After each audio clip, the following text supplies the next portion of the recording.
안녕하세요 여러분, 창규올림입니다. 오늘은 두세 달 전에 한번 소개를 해드렸던 물건인데 금액도 조금 조정이 됐고 지금 같은 규제가 많은 시기에 너무 적절한 물건일 것 같아서 제 입장에서는 충분히 이제 팔만 하겠다고 생각을 해서 올리는 물건입니다. 6m 도로랑 접해 있고 위치 자체가 굉장히 좋다고 생각됩니다.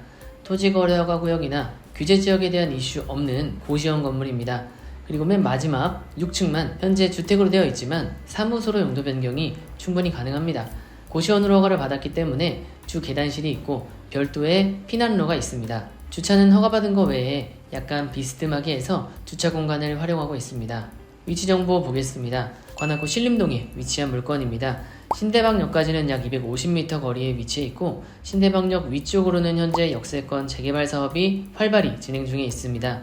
도림천을 따라 산책도 용이하고 도림천 위쪽으로는 보라매 공원도 병원도 롯데백화점도 이용할 수 있는 상권입니다. 더불어 인근에 관악 신사시장이라는 재래시장까지 있어서 아주 편리할 것으로 보여집니다. 물건 정보 보겠습니다. 관악구 신림동입니다.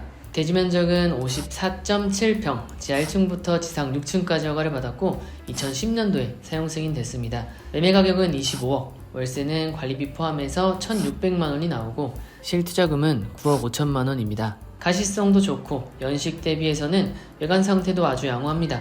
내부 살펴보시고 설명 이어가겠습니다. 내부 들어오셔서 지하를 보겠습니다. 지하 부분이고 호실은 총 5개가 있습니다. 복도 끝부분에는 아까 언급드렸던 비상계단이 있습니다. 전기계량기를 보시면 연식이 조금 오래됐다 보니까 말씀드려야 될 부분이 전기, 수도, 가스가 모두 포함되어 있다고 보시면 됩니다. 하지만 고시원이라고 방마다 화장실이 없거나 주방시설이 없거나 하지는 않습니다. 엘리베이터를 타면 크지는 않지만 그래도 6층까지 운행을 하고 있습니다. 좌측으로는 701호라고 써있는 문패가 보이고 지난 영상에서는 옥상을 못 보여드렸는데 옥상 한번 보겠습니다. 옥상으로 올라왔는데요. 가장 먼저 아까 말씀드렸던 위반건축물 부분이 보입니다. 현재는 위반건축물로 등재되어 있고 매년 이행강제금도 나옵니다. 물론 비용은 발생하지만 철거 없이 양성화도 가능합니다. 실사도 필요 없습니다. 현재는 건축 경기가 어렵고 하니까 올해부터 3년간 일반 주거지역에 한해서 용적률을 50%씩 일시적으로 올려주고 있는데 여기는 3종 일반 주거지역이니까 원래는 250% 적용받았지만 300%까지 적용이 가능하고 북쪽으로 도로가 있으니 그 활용도도 더 크다고 보시면 되겠습니다. 옥상 부분은 그렇게 면적이 크지는 않고 계단을 올라가서 보면 이쪽이 엘리베이터 상층부 기계실이라고 보시면 됩니다. 그리고 초록색 옥상 부분과 위반 건축물의 면적을 합한 부분이 주인 세대 면적 정도라고 보시면 되시고 방 3개, 화장실 1개로 구성이 되어 있습니다. 이제 바깥으로 나가보시죠. 지난 영상에서는 역까지 이동하는 경로에 대해서 움직여봤는데 이번에는 바로 옆에 있는 시장을 통해 한번 이동해 보겠습니다. 건물의 위치나 주변 도로 여건은 상당히 좋습니다. 평지에 언덕도 없고 새도 정말 잘 나갑니다. 아까 언급드렸던 6층 부분, 위반 건축물로 보이는 부분이 보이실 건데 어떠한 현황상의 조치 없이 양성화가 가능합니다.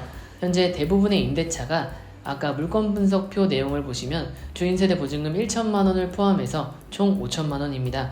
방개수가 31개니까 6층을 제외하면 30개의 보증금이 4천만원이라는 거죠. 대부분의 보증금은 100에서 200만원입니다. 물론 이유는 있습니다. 현재 신탁으로 운영 중이시고 현재 주인분은 신탁회사의 동의서를 제공하지 않고 있습니다.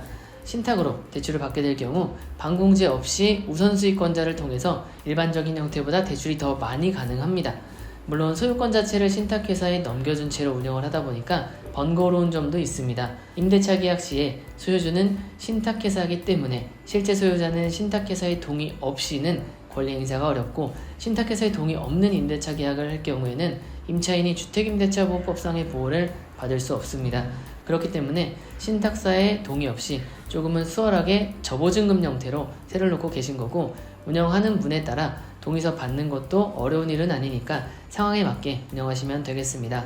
지금 해당 건물은 고시원으로 허가를 받고 있기 때문에 사실상 저보증금으로 운영하는 걸로 해서 정말 고시원처럼 단기 세입자를 받으셔도 됩니다. 단기로 운영할 경우 정말 무보증 또는 100만원 정도의 저보증금으로 운영을 하게 되는데 단기간의 임대차이기 때문에 실제 1년 또는 2년 임대차 하는 경우보다 임대가를 조금 높게 받을 수 있습니다. 하지만 1개월 임차에서 들어온 분들이 6개월 거주하는 경우도 있고 하니까 수익성은 더 높아질 수 있는 거죠. 이사 가는 것도 쉬운 일은 아니니까요. 물론 단기 임대 형태로 운영하게 된다면 세입자가 자주 바뀜에 따라 손이 많이 갈 거고, 임대료를 안 내는 분이 계신다면 그것 또한 귀찮은 일이 될 수 있으니 운영주의 상황과 성향에 따라 운영 방식은 정하시면 된다고 봅니다.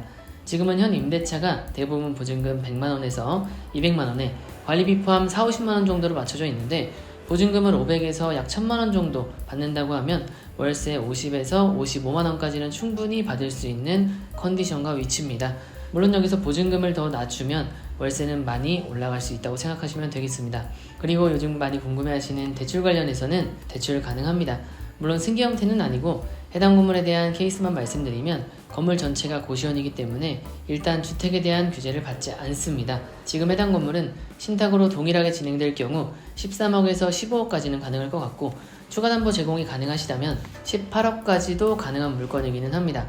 그만큼 감정가도 잘 나오는 물건이고 투자 가치도 좋기는 합니다. 요즘 전세보증금 반환에 대한 부담감과 융자 승계가 안 되는 상황에서, 물론 모든 물건이 승계가 안 되는 것은 아니지만 어쩌면 이런 상황이 장기적으로 이루어진다고 봤을 때는 조금은 반환에 대한 리스크가 없는 이런 건물도 정말 좋다고 생각합니다. 요즘 주택 규제가 강화되면서 오히려 고시원 건물이나 정말 단층으로 된 고시원 쪽으로 자금이 몰리고 있습니다.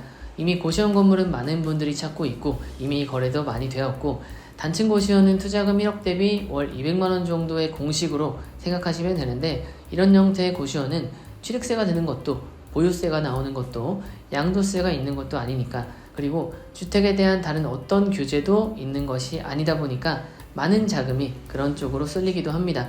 저희 채널에서도 내년부터는 고시원 수익형 물건에 대해서도 한번 소개를 해보려고 하고, 기회가 된다면 제가 고시원 투자를 하면서 그 내용들을 같이 공유해보는 사업도 진행을 해보려고 하니까 많은 관심 부탁드리겠습니다.